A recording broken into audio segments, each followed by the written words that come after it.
Baik, ini adalah materi mengenai algoritma decrease and conquer yang bagian pertama. Materinya saya ambilkan dari bahan kuliah strategi algoritma dari Pak Rinaldi Munir.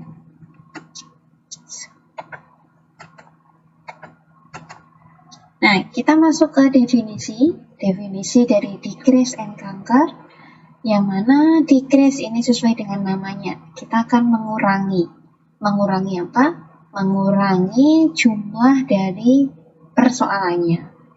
Jadi kita rancang suatu algoritma ini dengan mereduksi atau mengurangi persoalan menjadi 2 subpersoalan yang ukurannya lebih kecil. Jadi kita bagi 2. Selanjutnya yang akan kita proses hanya salah satu saja, yang satunya tidak akan kita proses.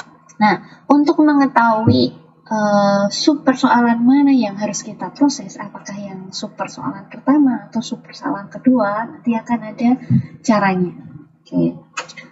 Ini akan berbeda dengan divide and conquer, yang mana pada divide and conquer semua subpersoalan ini kita kerjakan, lalu solusi dari masing-masing subpersoalan ini kita gabung menjadi satu untuk mendapatkan solusi dari persoalan awal. Oke. Nah, jika pada divide and conquer ya, pada divide and conquer kemarin kita mencoba ada beberapa jenis kasus. Misalkan pada beberapa algoritma atau beberapa kasus di divide and conquer ini kan kita bagi menjadi 2 subpersoalan itu ya misalkan. Nah, misalkan hanya salah satu subpersoalan yang bisa kita selesaikan, maka kategorinya bisa kita masukkan ke dalam kategori decrease and conquer. Jadi nanti akan ada beberapa algoritma yang sebenarnya dia termasuk divide and conquer, tapi karena ketika kita bagi, ternyata yang kita kerjakan hanya salah satu bagiannya saja, maka dia akan masuk ke jenis decrease and conquer, gitu ya. Jadi awalnya dia adalah divide and conquer, tapi kalau setelah dikerjakan ternyata yang dikerjakan hanya salah satu bagian saja, yang satunya nggak dikerjakan, maka dia akan pindah menjadi jenis decrease and conquer. Oke. Nah, ini ada 2 tahapan ya, ada 2 tahapan dari decrease and conquer. Yang pertama adalah decrease. Decrease ini adalah mengurangi atau mereduksi persoalan menjadi beberapa subpersoalan yang lebih kecil. Di sini biasanya dia bagi menjadi 2. Oke. Kemudian yang tahap kedua adalah conquer. Conquer ini adalah tahap memproses salah satu subpersoalan secara rekursif. Nah, di sini tidak ada proses combine. Jadi karena dia kerjakan nih, misalkan ada satu persoalan, dia bagi menjadi 2. Nah, misalkan dia pilih persoalan yang kanan, ini yang dikerjakan separohnya kan ya, separohnya. Di sini dia bagi lagi, misalkan jadi 2, dia pilih separuh yang kanan lagi dikerjakan. Nah, misalkan di sini sampai di sini tahapan ini solusinya ketemu, ya udah. Solusi itu yang menjadi solusi dari persoalan semula. Jadi tidak ada proses combine atau menggabung solusi seperti itu. Nah, ada 3 varian atau 3 jenis dari algoritma decrease and conquer ini. Yang pertama adalah decrease by a constant. Jadi berdasarkan satu nilai konstanta tertentu. Oke. Jadi setiap iterasi atau setiap looping, jadi dia kan ada loopingnya juga, seperti yang saya jelaskan di sini tadi. Ini kan dia looping sebenarnya, rekursif ya. Dia bagi jadi 2 lagi, cari solusinya, tidak ketemu, bagi jadi 2 lagi, cari solusinya sampai si solusinya ketemu. Nah, proses looping ini dia akan kurangi, ini bisa berdasarkan 3 varian. Yang pertama adalah berdasarkan suatu nilai konstanta. Jadi setiap iterasi dia kurangi dengan konstanta tertentu. Biasanya konstantanya adalah 1. Jadi maksudnya misalkan ada persoalan suatu array memiliki 10 data misalkan ya, 10 data. Nah, kalau kita menggunakan yang decrease by a constant, ini misalkan konstantanya 1, maka di perulangan yang kedua dia kurangi jumlahnya, kalau tadi 10 dia kurangi menjadi 9, kayak gitu. Nah, jadi yang kedua ini tinggal 9. Yang satunya dia nggak kerjakan. Kemudian yang perulangan berikutnya dia akan kurangi 1 menjadi 8. Nah, yang satu sisanya di sini nggak dikerjakan, sama yang sisa dari yang pertama tadi nggak dikerjakan. Begitu seterusnya nanti sampai solusinya ketemu. Nah, kemungkinan solusinya akan ketemu ketika ukuran datanya itu sudah tinggal 1. Ya. Jadi kalau misalkan jumlah datanya 10, kemungkinan dia baru akan ketemu setelah 10 kali iterasi. Ketika jumlah datanya sudah tinggal 1. Nah, ini adalah yang varian pertama. Decrease by a constant. Kemudian yang kedua adalah decrease by a constant factor. Nah, ada kata faktor di sini. Nah, di sini juga artinya kita akan kurangi ukuran dari data awal ini berdasarkan faktor konstanta tertentu. Biasanya di sini adalah angka 2. Misalkan kalau faktor konstantanya adalah angka 2, kalau ini yang contoh pertama berdasarkan konstan, yang contoh kedua misalkan datanya jumlahnya sama-sama 10 ya. Misalkan jumlahnya 10. Kalau kita gunakan konstan faktor 2, maka 10 ini kita bagi 2. Snap, kayak gini. Yang kiri 5, yang kanan 5. Nah, jadi faktor konstanta ini adalah pembaginya, mau dibagi berapa gitu. Ya, kalau ini misalkan 10, faktor konstantanya 2, berarti 10 dibagi 2, itu tinggal 5. Nah, 5 ini misalkan solusinya belum selesai, ini kita bagi 2 lagi. Nah, kita bagi 2 lagi. Bisa kita bulatkan ke atas atau kita bulatkan ke bawah. Kalau 5 dibagi 2 kan pecah ya, jadi 2,5. Bisa kita bulatkan ke bawah menjadi 2, atau bisa kita bulatkan ke atas menjadi 3. Gitu ya. Ini misalkan kita bulatkan ke bawah menjadi 2 misalkan. Tuh. Nah, lalu ini belum ketemu juga, kita bagi 2 lagi. Nah, sehingga menjadi tinggal 1 data, 1 data. Nah, ini adalah varian yang kedua.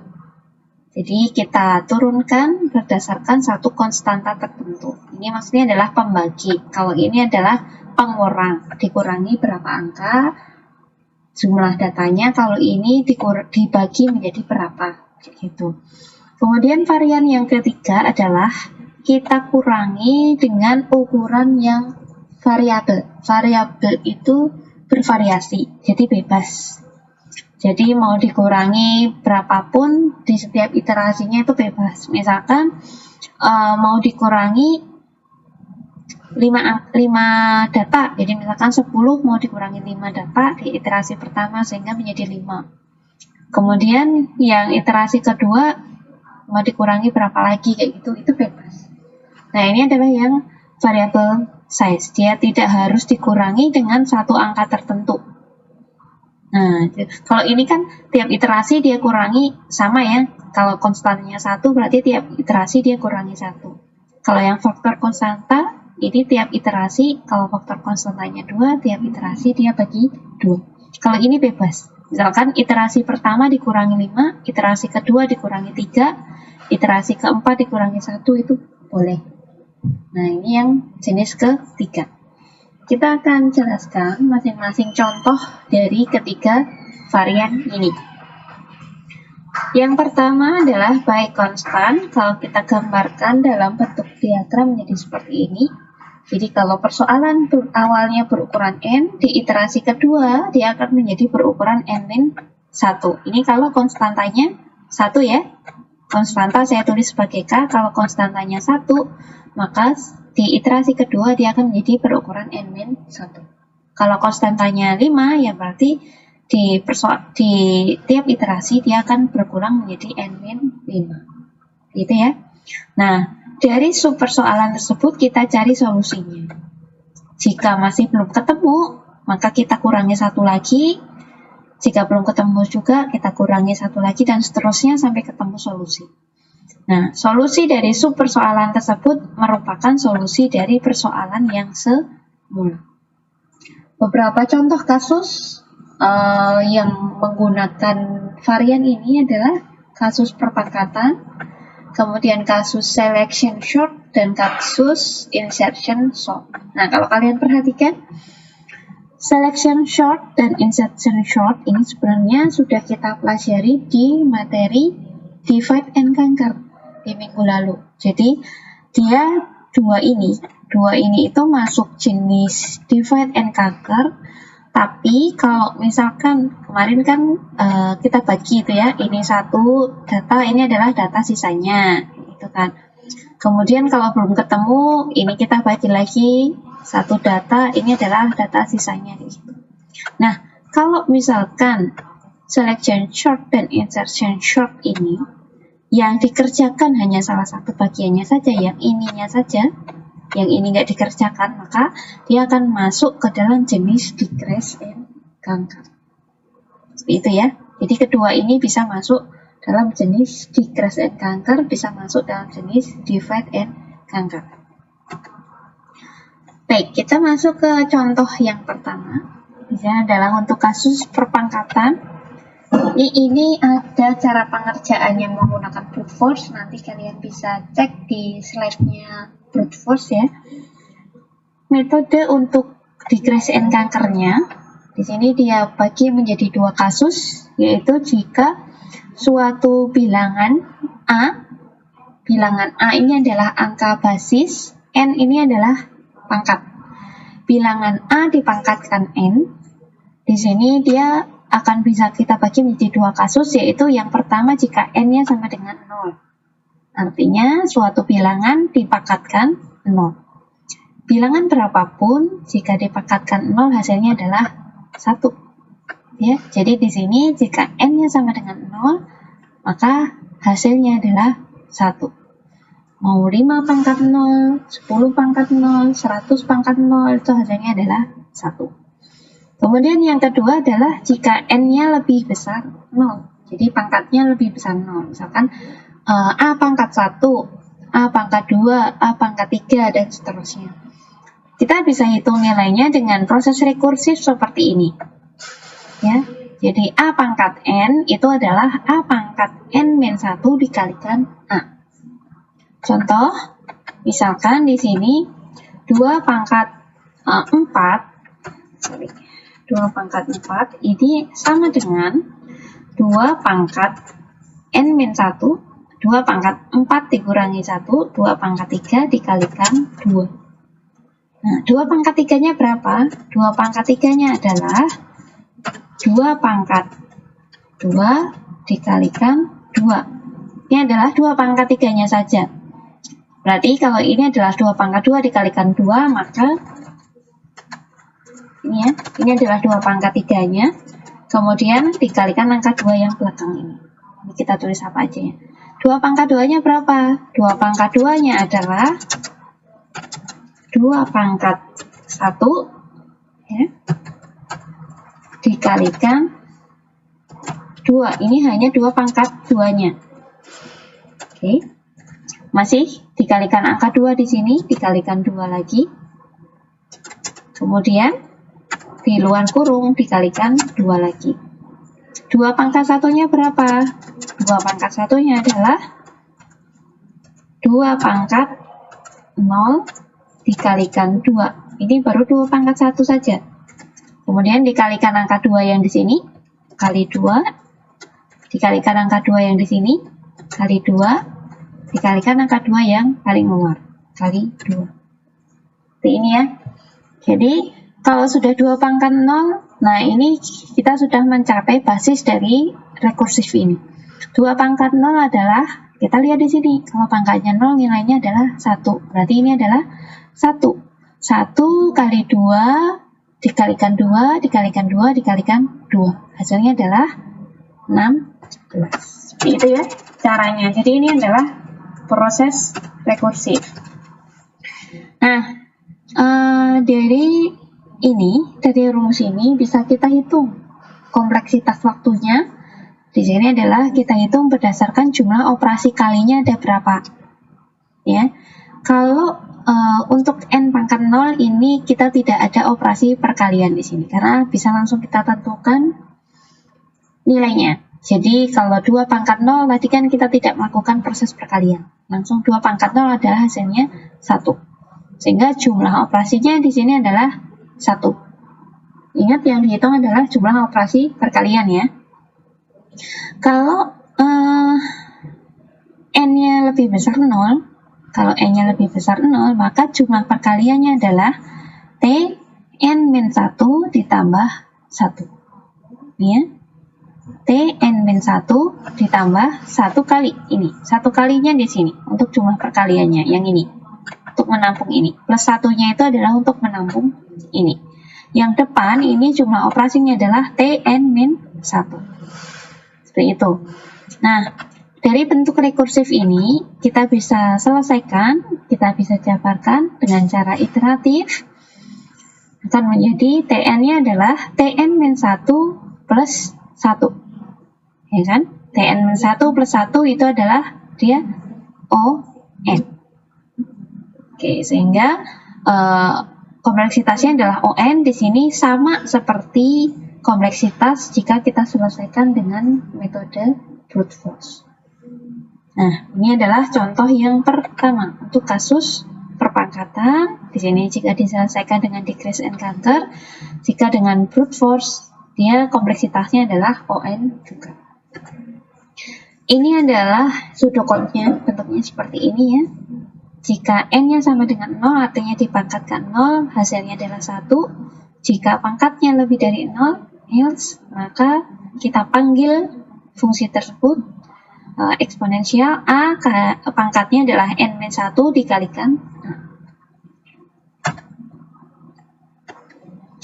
Kemudian contoh yang kedua adalah selection sort. Ini sama persis dengan yang di divide and conquer, jadi bisa kita lewati ya, karena ini sudah kita pelajari di minggu lalu. Selection sort dan juga yang ini ya, jadi kan yang dikerjakan hanya salah satu bagian saja. Sama yang insertion sort, ini juga sama. Oke, saya langsung ke decrease by a constant factor. Ya, ini adalah varian yang kedua. Di sini misalkan faktor konstantanya adalah 2. Jadi setiap persoalan awalnya berukuran n, maka di setiap iterasi kita akan bagi menjadi 2. Sehingga ukurannya akan menjadi n per 2. Kalau n per 2 ini belum ketemu, maka kita akan bagi lagi menjadi n per 4-nya. Belum ketemu juga, kita bagi lagi menjadi n per 8-nya, dan seterusnya. Sampai solusinya ketemu, solusi dari subpersoalan tersebut akan menjadi solusi dari persoalan yang semula. Nah, contoh persoalan yang merupakan jenis varian ini adalah contoh persoalan binary search dan mencari koin palsu. Baik, kita ke contoh yang pertama, binary search. Binary search ini adalah misalkan di sini kita punya suatu array. Array-nya ini dalam kondisi sudah terurut. Bisa terurut secara ascending atau menaik, bisa terurut secara descending atau menurun. Di contoh, misalkan yang ini sudah terurut naik ya datanya, lalu kita akan mencari suatu data di dalam array tersebut. Kita misalkan data yang kita cari adalah K. Nah, langkahnya adalah kalau kita menggunakan cara brute force, ini kita bandingkan satu persatu dari data pertama, data kedua, data ketiga, dan seterusnya sampai dengan data terakhir di sini ke C. Ini nilainya sama dengan K atau tidak. Itu ya, itu jika kita selesaikan dengan cara brute force. Jadi dicoba satu persatu semuanya. Nah, jika kita selesaikan dengan binary search, karena di sini posisinya dia sudah terurut menaik, maka untuk cara mencarinya adalah kita bagi array-nya, kita bagi menjadi 2. Nah, kita bagi 2, lalu kita bandingkan angka yang di tengah-tengah ini, angka mid ini nilainya lebih besar atau lebih kecil dari K. Apakah sama dengan K? Kalau sama dengan K berarti selesai. Kalau tidak sama dengan K, dia nilainya lebih besar atau lebih kecil dari K. Kalau nilai angka tengah ini ternyata lebih besar daripada K, maka yang perlu kita cari adalah yang sisi sebelah kiri. Sebelah kanan tidak kita cari. Sebaliknya, jika angka tengahnya ini lebih kecil dari K, maka yang akan kita cari adalah yang sisi sebelah kanan. Oke, seperti itu ya. Nah, nanti akan kita ulangi lagi prosesnya. Yang sisi sebelah kanan ini kita bagi lagi menjadi 2. Lalu kita bandingkan angka tengahnya ini sama dengan K atau bukan. Kalau tidak, dia lebih besar atau lebih kecil dari K. Jika lebih besar, kita cari yang sebelah kiri. Jika lebih kecil dari K, kita cari yang sebelah kanan. Jadi, iterasi ini akan berhenti ketika angka tengahnya itu sudah sama dengan K. Oke. Jika digambarkan dalam bentuk pseudocode, hasilnya adalah seperti ini ya. Ini adalah array-nya, kita misalkan sebagai array A, memiliki indeksnya, ada 2 indeks, indeks I untuk menunjukkan posisi data paling depan, data pertama, dan indeks J menunjukkan data terakhir. Kemudian kita akan bandingkan,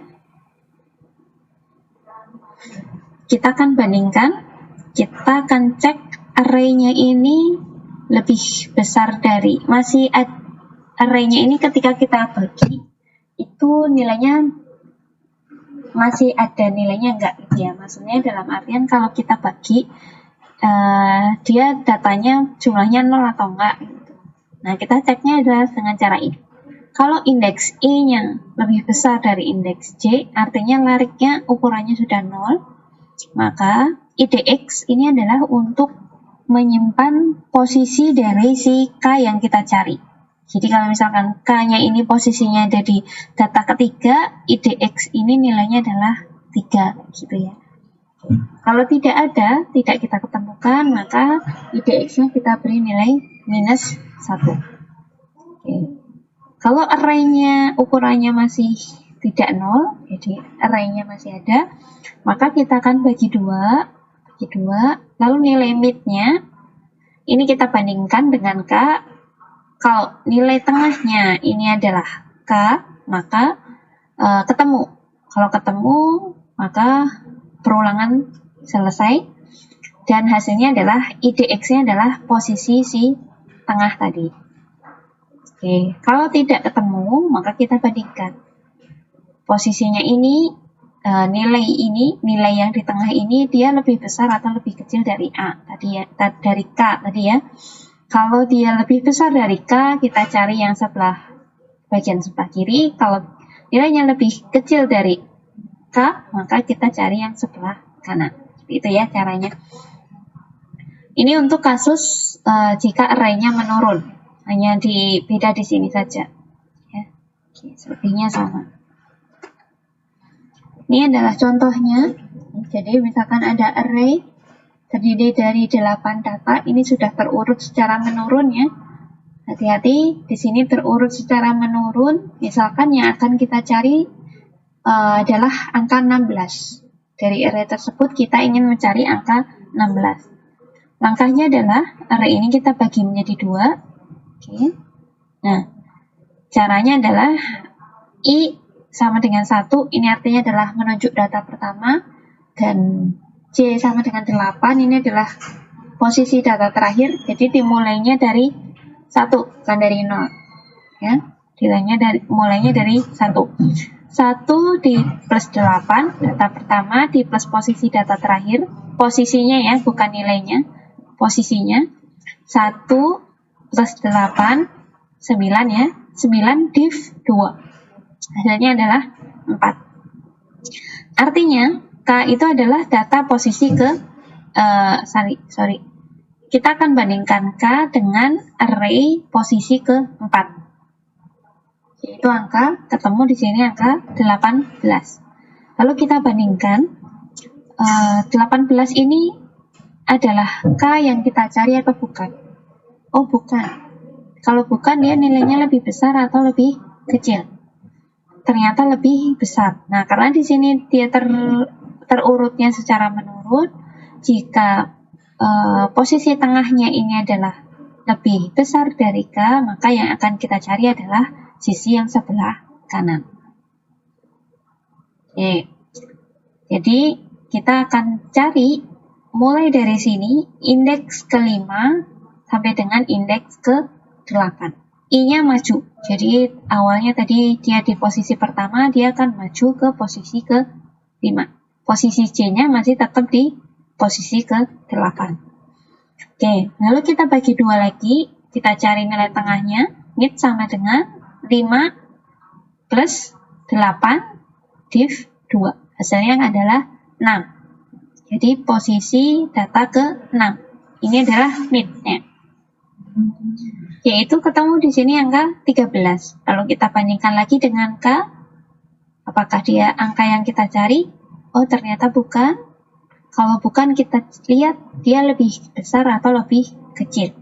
Ternyata lebih kecil. Kalau lebih kecil, maka yang kita cari adalah di sisi sebelah kanannya. Yang mana di sini tinggal satu data di sini ya. Jadi I-nya tetap di posisi ke-5, J-nya yang ke sana, ke kiri. J-nya ke kiri, sekarang J-nya juga ada di posisi ke-5. Sehingga posisi tengahnya ya sudah otomatis data itu sendiri ya. Tinggal kita bandingkan. Dia adalah angka yang kita cari atau bukan. Oke, di sini iya, ternyata dia adalah data yang kita cari. Angka 16. Jika iya, maka outputnya adalah posisi data tersebut ada di indeks ke berapa, yaitu indeks ke-5. Jika tidak, maka outputnya adalah minus 1. Gitu ya. Dari contoh tadi, kita bisa hitung kompleksitasnya, kita hitung dulu jumlah operasinya. Yang kita hitung adalah jumlah operasi perbandingannya. Kalau array-nya berukuran 0, artinya kita tidak akan melakukan perbandingan. Sehingga jumlah operasinya adalah 0. Jika array-nya ini berukuran lebih dari 0, maka jumlah operasinya adalah, operasi perbandingannya adalah 1 plus Tn per 2. 1 plus Tn per 2. Oke. 1 di sini adalah dari mana? 1 di situ adalah, kita lihat yang dari sini. Oke. Tn per 2 adalah jumlah operasi perbandingan ketika kita bandingkan separohnya. Ya, separohnya itu adalah Tn per 2. Lalu 1 itu adalah ketika kita bandingkan dia dengan nilai dari si K tadi. Apakah dia sama dengan K? Apakah dia lebih kecil dari K atau dia lebih besar dari K? Seperti itu ya. Jadi jumlah operasi perbandingannya ditambah 1. Kita bisa tulis 1 plus Tn per 2 atau Tn per 2 plus 1, sama saja. Ya. Nah, dari relasi recurrence ini kita bisa selesaikan secara iteratif, atau kalian bisa menggunakan teorema master. Ini teorema master, jadi ini adalah cara cepat untuk menentukan peak O-nya, untuk menentukan peak O dari suatu Tn. Jadi misalkan di sini, ini khusus untuk relasi recurrence ya, relasi yang rekursif. Relasi yang rekursif, dia biasanya akan memiliki bentuk format seperti ini. Formatnya Tn sama dengan A kali T dari N per P ditambah Cn pangkat D. Dalam hal ini N-nya bisa menjadi, kita asumsikan menjadi B pangkat K. Misalkan kalau di contoh-contoh yang lalu itu 2 pangkat K kayak gitu ya. Yaitu kemudian K-nya adalah 1, 2, 3 dan seterusnya. A-nya konstanta depannya di sini bisa lebih dari 1 misalkan. Kalau 1 berarti bisa tidak kita tuliskan ya, langsung Tn per 2 misalkan. Atau 2 Tn per 2, 4 Tn per 2 dan seterusnya. Nah, itu adalah nilai A.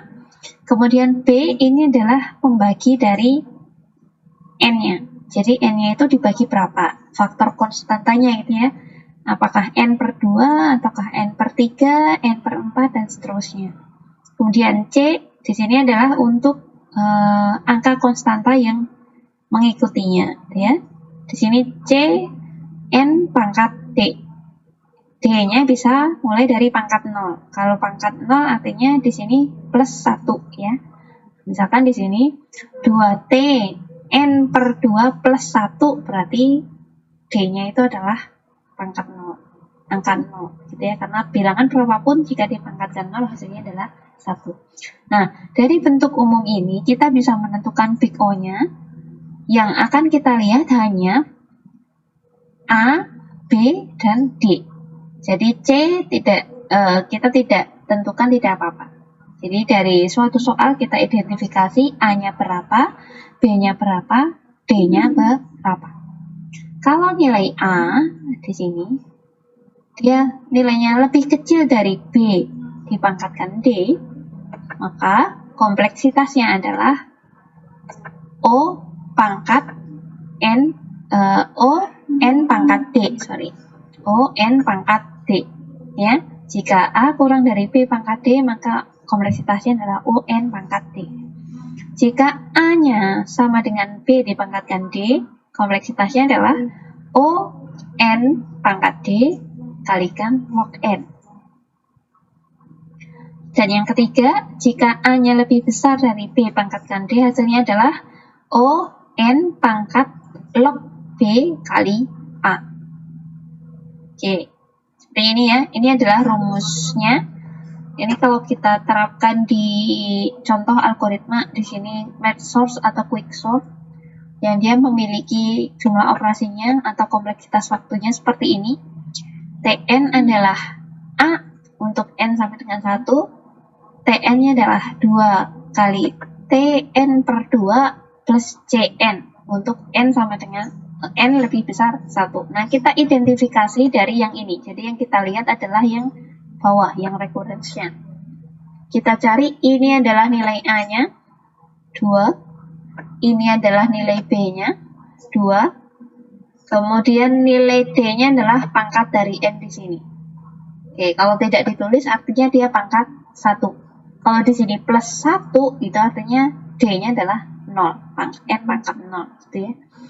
Kalau tidak ditulis artinya ini adalah pangkat 1. Jadi A-nya adalah 2, B-nya adalah 2, D-nya adalah 1. Lalu kita cek nilai dari A dibandingkan dengan B pangkat D. Ya, ini B pangkat D. A-nya adalah 2, B pangkat D-nya adalah 2 pangkat 1. Nah, 2 pangkat 1 itu adalah 2. Artinya di sini sama. A sama dengan B dipangkatkan D. Ya. Oke, karena A sama dengan B pangkat D, kita cek dari rumus teorema master tadi, dia memenuhi yang kedua ini ya. Sehingga kompleksitasnya adalah O N dipangkatkan D kali log N. Di sini D-nya adalah 1 tadi ya, sehingga akan menjadi O N dipangkatkan 1 kali log N. N pangkat 1 artinya N itu sendiri. Jadi kita bisa tulis ON log N. Oke, seperti ini ya caranya jika menggunakan teorema master. Nah, ini bisa kalian hafalkan atau bisa kalian catat ya. Ini misalkan nanti ketemu soal, kalian tidak perlu menghitung secara iteratif yang dulu dijabarkan, kayak itu kalian bisa menggunakan rumus ini. Oke. Kita balik ke sini. Ini jika diselesaikan dengan cara iteratif, yang bawah 1 plus Tn per 2, ini adalah 1 plus Tn per 2, ini kalau dijabarkan lagi, menjadi 1 plus Tn per 4 sama dengan, kita masukkan ke sini 1 plus 1 adalah 2, kemudian 1 kali Tn per 4 adalah Tn per 4. Jadi menjadi 2 plus Tn per 4. Tn per 4 jika dijabarkan lagi menjadi 1 plus Tn per 8. Sehingga akan menjadi 3 plus Tn per 8. Dan seterusnya, jika kita teruskan akan menjadi K plus Tn kali 2 pangkat K. Ini ya. Ini kan K-nya 3. Kalau di sini adalah sama dengan 2 pangkat 3 gitu ya. Kita cari polanya. Polanya adalah ini. Oke. Kita asumsikan jika ukuran lariknya ini adalah perpangkatan 2 atau N sama dengan 2 pangkat K. Kalau N sama dengan 2 pangkat K, maka kita bisa temukan nilai K itu adalah 2 log N. Ya, ini adalah menggunakan aturan logaritma. Jika N sama dengan 2 pangkat K, maka K adalah 2 log N. Sehingga kita bisa temukan di sini, kita bawa ke rumus ini, 2 pangkat K-nya kita ganti menjadi N, akan menjadi K-nya kita ganti menjadi 2 log N, 2 pangkat K-nya kita ganti menjadi N. Sehingga menjadi, ini kita ubah menjadi 2 log N. Yang ini kita ubah menjadi N. Sehingga menjadi N bagi N. N dibagi N itu adalah 1. Sehingga menjadi 2 log N plus T1. Oke, T1 itu adalah 1 plus T0. T0 itu adalah 0. Sehingga menjadi 2 log N plus 1. Atau kita bisa tulis 1 plus 2 log N. Nah, ini big O-nya ketemu, O adalah 2 log N. Oke, seperti ini ya. Ini adalah kompleksitasnya. Nah, ini contoh yang kedua. Oke, sebelum saya masuk ke contoh kedua, ada pertanyaan dulu nggak? Yang sudah saya sampaikan tadi sebelumnya. Silakan, jika ada pertanyaan.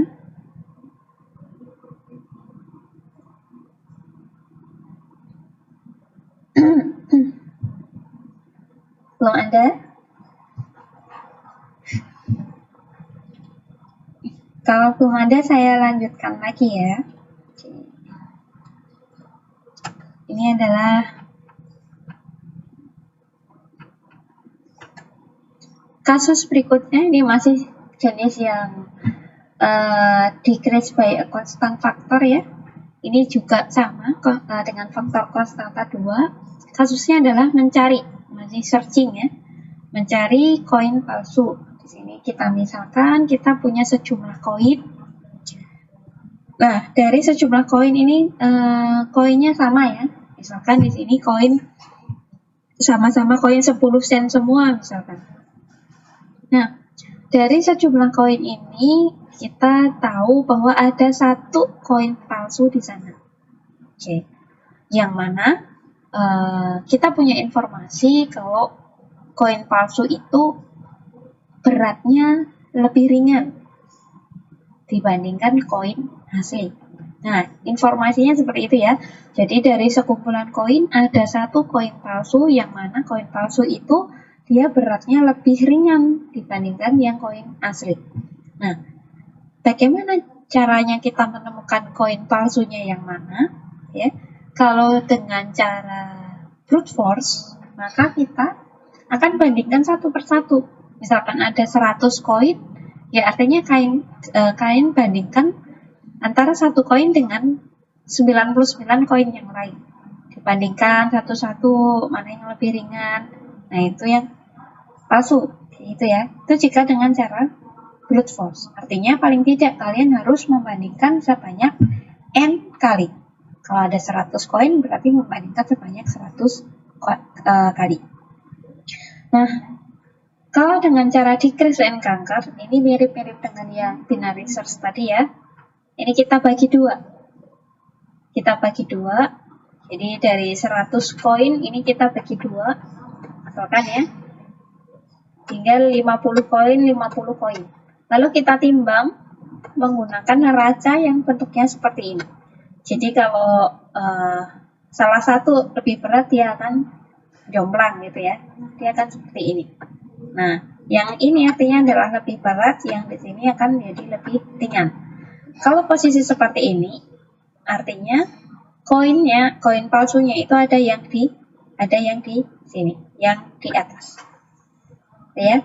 Nah, kita ulang. Kalau misalkan nih, di sini kita bagi 2, ini 50 koin, di sini 50 koin. Ternyata posisinya dia jomplang seperti ini, artinya koin palsu ada di sini. Oke. Selanjutnya, yang 50 koin yang pertama ini kita singkirkan. Kita singkirkan, tinggal 50 koin yang di sebelah kanan, ini kita bagi 2 lagi. Oke. Ini kita bagi 2 lagi, 25 koin, 25 koin. Itu ya. Nah, lalu kita ulang lagi, kita timbang lagi. Di sini 25 koin, di sini juga 25 koin. Kita timbang lagi, mana yang lebih ringan. Oke. Misalkan gantian, yang kiri yang lebih ringan. Jomplang seperti ini, artinya yang koin palsu ada di sebelah kiri. Yang 25 koin sebelah kanan ini kita simpan, kita singkirkan, gantian yang di sini. Oke, sekarang angkanya ganjil, 25. Oke, kalau angkanya ganjil gimana? Nah, tetap kita bagi 2. Di sini kebagian 12 koin, yang sebelah kiri, sebelah kanan juga kebagian 12 koin. Lalu yang 1 koin sisanya gimana? 1 koin sisanya ini kita sendirikan ya. Kita sendirikan, kita timbang yang ini. 12 kita timbang di neraca. Jika neracanya seimbang, kalau neracanya seimbang ya, neracanya seimbang artinya yang ada di kiri maupun di kanan ini asli semua. Jadi yang palsu adalah 1 yang kita pisah tadi. Ketemu, sampai di sini ketemu. Kalau sudah ketemu, perulangan kita hentikan.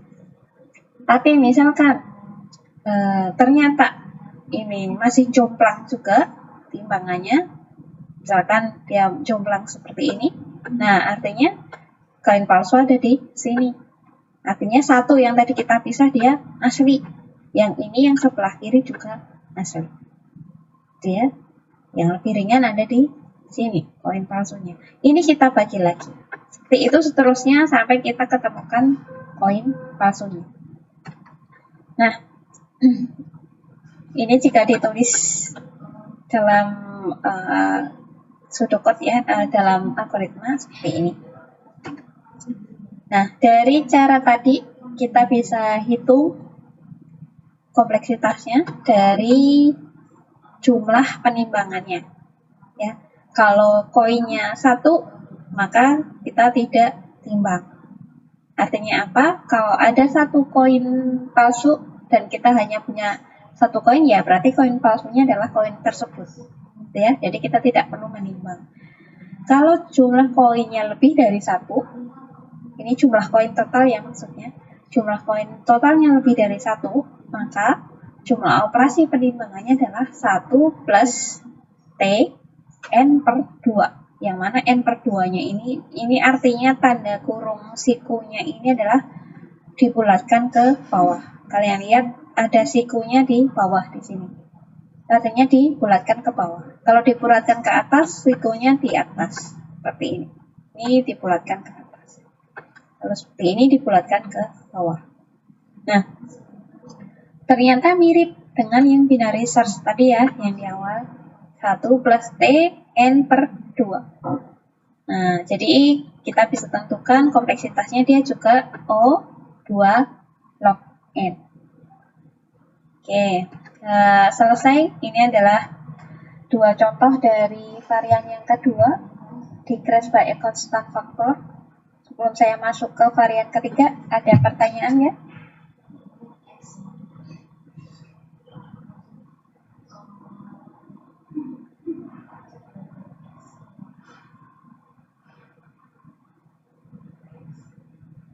Tidak ada? Baik, saya lanjut ke bagian yang kedua. Bagian yang kedua ini dikit ya, lebih dikit. Ini adalah varian yang ketiga. Kita kurangi berdasarkan suatu angka yang bervariasi, jadi bebas mau dikurangi. Tiap iterasinya angkanya bisa berubah-ubah. Kita bisa gambarkan dalam bentuk seperti ini ya. Persoalan berukuran N, lalu kita kurangi menjadi sub persoalan yang ukurannya sembarang, lalu kita cari solusinya. Nah, solusi tersebut akan menjadi solusi dari persoalan yang semula. Di sini ada dua contoh. Contoh yang pertama adalah interpolation search, yang kedua adalah nilai median. Oke, interpolation search di sini kasusnya mirip dengan pencarian kata di dalam kamus atau di dalam ensiklopedia dengan cara memperkirakan letak kata tersebut di dalam kamus. Oke, kita tahu ya, kamus itu dia sudah terurut ya. Kata-katanya di dalam kamus itu sudah terurut dari abjad A sampai dengan abjad Z. Yang di dalamnya pun dia sudah terurut ya, terurut sesuai abjad. Nah, misalkan kita ingin mencari satu kata tertentu, misalkan kata klinik gitu ya. Kita ingin mencari kata klinik. Klinik berarti kalau kamus kan biasanya ada tandanya itu ya, labelnya di samping huruf K kayak gitu. Nah, nanti di bawahnya akan ada label lagi huruf L kayak gitu ya. Nah, artinya kata klinik ada di halaman yang antara label K sampai dengan label L. Seperti itu kan ya. Misalkan label K ini dimulai dari halaman 90, label L dimulai dari halaman 100 misalkan. Nah, berarti kata klinik itu ada di antara 90 sampai dengan angka ini satu halaman sebelumnya, yaitu 99. Berarti kata klinik ada di antara sekitar halaman ini. Itu ya. Oke. Nah, yang akan kita cari itu adalah kata klinik itu ada di halaman berapa. Nah, kalau kita gambarkan dalam diagram seperti ini ada K low, ada K upper, kemudian ada K itu sendiri. Di sisi yang mendatar di sini ada I low, I upper, dan I itu sendiri.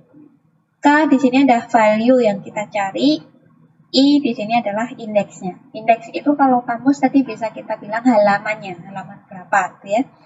I low ini adalah kalau kamus tadi berarti ini halaman paling depannya itu halaman berapa?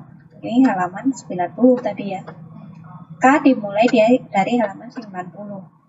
Kemudian I upper ini adalah terakhirnya. Dia di halaman berapa? Tadi ya, ini misalkan di halaman 99. Nah, kata yang kita cari ini misalkan adalah kata klinik tadi ya. Nah, di kamus tadi kan ini kalau ini adalah kata pertama yang ada di kamus yang dimulai dengan huruf K. Ya.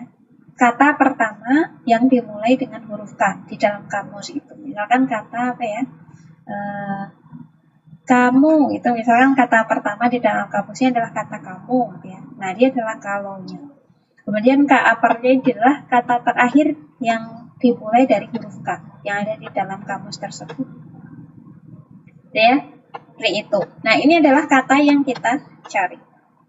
Oke, karena di sini kalau bentuknya kata kan mungkin nggak ada value-nya ya. Ini bisa kita gambarannya adalah seperti itu kalau kamus ya. Kalau di sini kasusnya berupa angka, ini misalkan ini adalah angka 50 misalkan ya. Rank angka dari angka 50 sampai dengan angka 40 misalkan. Angka 40 ada di indeks 90, ada angka 50 ada di indeks 99 misalkan. Yang akan kita cari adalah angka K, misalkan angka 53 misalkan. Angka 53 ini ada di indeks keberapa gitu. Itu ya, gambarannya seperti itu. Caranya, nah ini bisa kita bawa ke dalam bentuk seperti ini. K dikurangi kalau ini dibagi K upper dikurangi kalau di sini ya. Jadi ini dibandingkan ini sama dengan ini I dikurangi I low dibandingkan dibagi I upper dikurangi I low. Ya, ini adalah rumusnya. K dikurangi K low dibagi K upper dikurangi K low sama dengan I dikurangi I low dibagi I upper dikurangi I low. Yang akan kita cari adalah kan ke posisinya K. K-nya diketahui, K upper diketahui, K low diketahui, I low diketahui, I upper diketahui. Yang kita cari berarti adalah si I. Sehingga rumus ini kita ubah.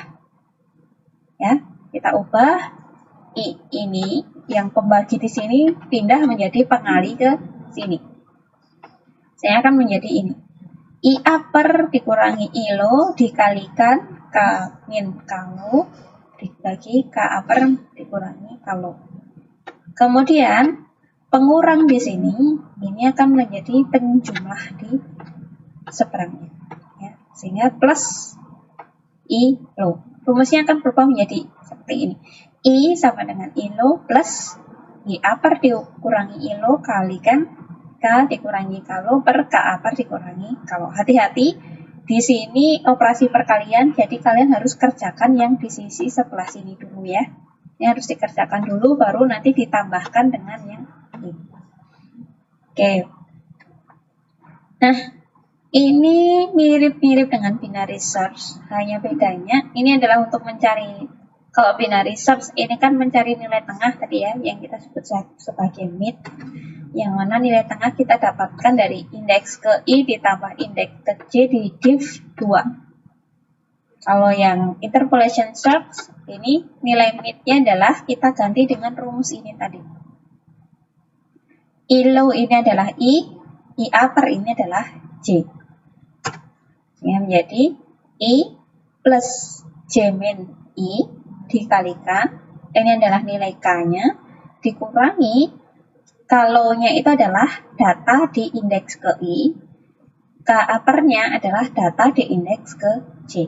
Jadi akan menjadi K min A ke I dibagi A ke J dikurangi A ke I. Rumusnya ini adalah untuk mencari posisi nilai tengahnya. Seperti itu ya. Yang diubah hanya di sini saja, selebihnya sama. Nih, hanya di sini saja yang diubah. Lebihnya sama, untuk binary search tadi sama. Nah, dari algoritma tadi ketemu kompleksitas algoritmanya. Di sini dia punya dua kasus. Kasus terburuk adalah OF. Ini jika distribusi datanya sembarang. Ya. Kemudian kalau kasus terbaik ini adalah O log n, ini kelebihan log ya. O log n jika datanya ada di dalam array yang terdistribusi secara uniform, artinya seragam. Ya, seperti itu. Oke, jadi kalau datanya bervariasi, maka dia akan jadi kasus terburuk kompleksitas yang n. Jika datanya seragam, maka dia akan ketemu O log n.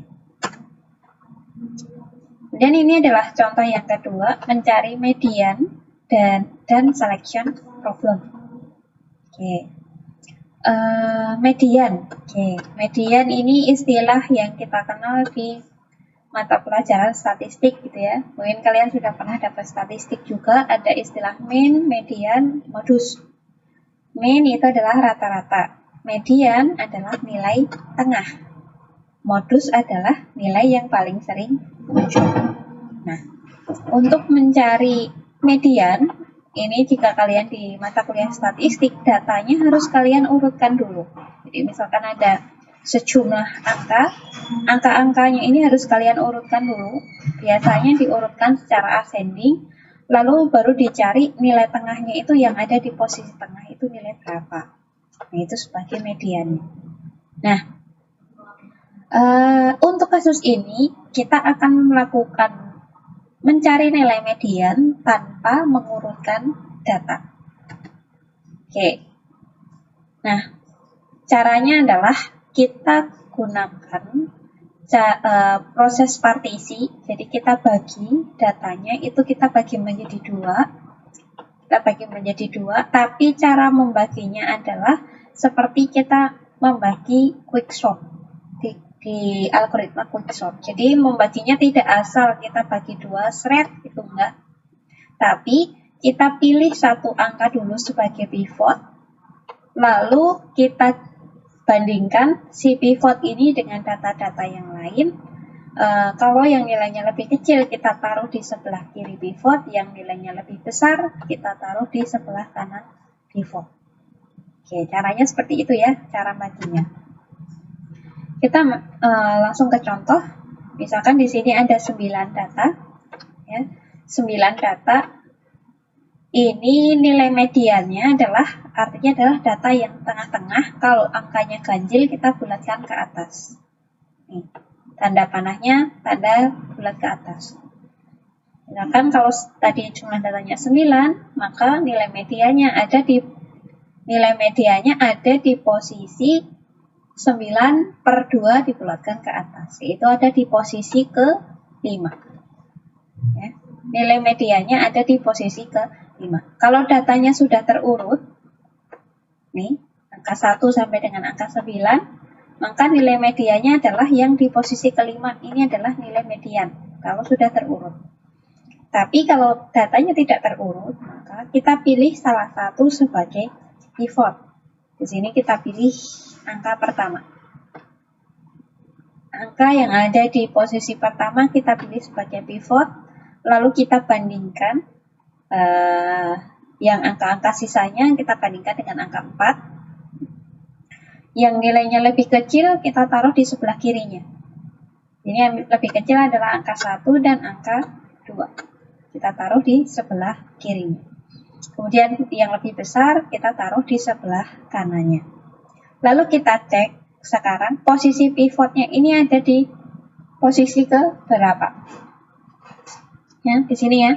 Ternyata posisi pivotnya ini di sebelah kiri pivot ada 2 angka, di sebelah kanan pivot ada 6 angka. Pivotnya ada di posisi ke-3. Nah, posisi pivot kita simpan dalam variabel S. K ini adalah posisi mediannya. Posisi median ada di posisi ke-5.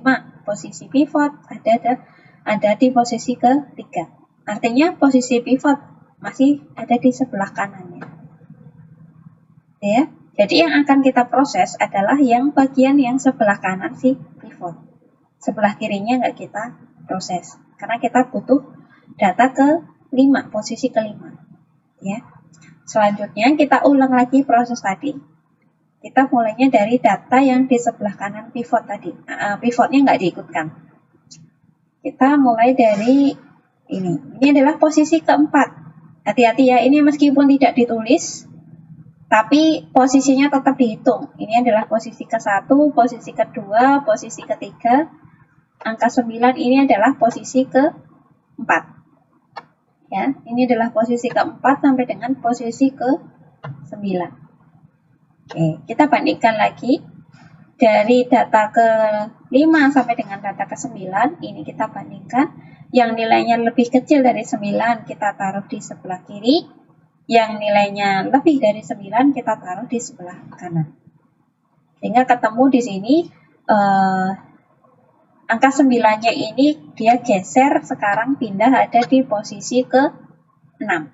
Ini adalah posisi ke-6, sehingga S-nya ya kita simpan dalam S adalah 6. Padahal posisi mediannya adalah 5. Artinya posisi pivot ini lebih besar dari posisi median. Karena lebih besar, maka yang kita proses selanjutnya adalah yang sisi sebelah kiri. Yang ini nggak kita proses. Ya. Kita proses ini. Ada 2 data di sini. Oke, sekali lagi kita ulang. Kita pilih posisi pivotnya adalah yang depan, ini masih posisi ke-4 ya. Hati-hati yang nggak ditulis ini tetap dihitung posisinya. Ada 1, 2, 3, ini adalah posisi ke-4, ini adalah posisi ke-5. Kita cek, kita bandingkan nilainya. Posisi ke-4 adalah angka 8, posisi kelima adalah angka 7, sehingga kita tukarkan. 7 pindah ke depan, 8 pindah ke belakang ya. Nah, ini adalah posisi keempat, ini adalah posisi kelima. Ini adalah si pivot ya. Pivot ada di posisi kelima, artinya S sama dengan K sama dengan 5. Sudah, posisi pivot sudah sama dengan posisi median, sehingga ini adalah outputnya. Jadi mediannya adalah angka 8. Gitu ya. Hati-hati, kalian lihat di sini biar nggak keliru. Kalau yang di depan, ini tadi pas kita bandingkannya adalah mulai dari belakang ya. Kita mulainya dari belakang. Jadi kita mulai dari sini 15 lebih besar dari pivot. Jadi tetap di posisinya. Angka 2 lebih besar dari pivot. Kita taruhnya dia di paling depan. Sehingga posisinya kalau kalian lihat ini kan kebalik. Kalau di urutan awal kan ini 1 dulu baru 2. Tapi setelah kita bandingkan dengan pivot, posisinya kebalik. Ya, jadi 2 dulu baru 1. Yang ini juga. Kalian lihat, ini kan kalau di awal posisinya 7 dulu baru 8. Setelah kita bandingkan dari pivot menjadi 8 dulu baru 7 karena dia bandinginnya dari belakang. Begitu juga yang ini. Oke, sampai sini selesai. Nah, kompleksitasnya di sini adalah kalau N-nya sama dengan 1, kompleksitas jumlah operasinya adalah A. Kalau N-nya lebih dari 1, jumlah operasinya adalah T N per 2 plus Cn. Ini jika kita hitung menggunakan teorema master, A-nya adalah koefisien di depan T, di sini A-nya adalah 1. Kemudian B-nya adalah di sini, ini adalah B. B-nya adalah 2. Ya 2. Kemudian D-nya adalah pangkat dari N. Karena tidak ada pangkatnya berarti di sini D-nya adalah 1. N pangkat 1 itu ya. Oke. Lalu kita bandingkan A, kita bandingkan B pangkat D. Ini A, ini B, dipangkatkan D. B-nya adalah 2, dipangkatkan 1. A-nya adalah 1. Artinya A ini nilainya lebih kecil dari B dipangkatkan D. Kalau lebih kecil, kita cek di teorema master tadi ya. Kalau A lebih kecil dari B pangkat D, hasilnya adalah O N pangkat D. O N pangkat D. Ya. O N dipangkatkan, D-nya adalah 1 di sini. O N pangkat 1 adalah O N itu sendiri. Oke, sampai sini selesai materi yang dari slide ini. Silakan jika ada pertanyaan.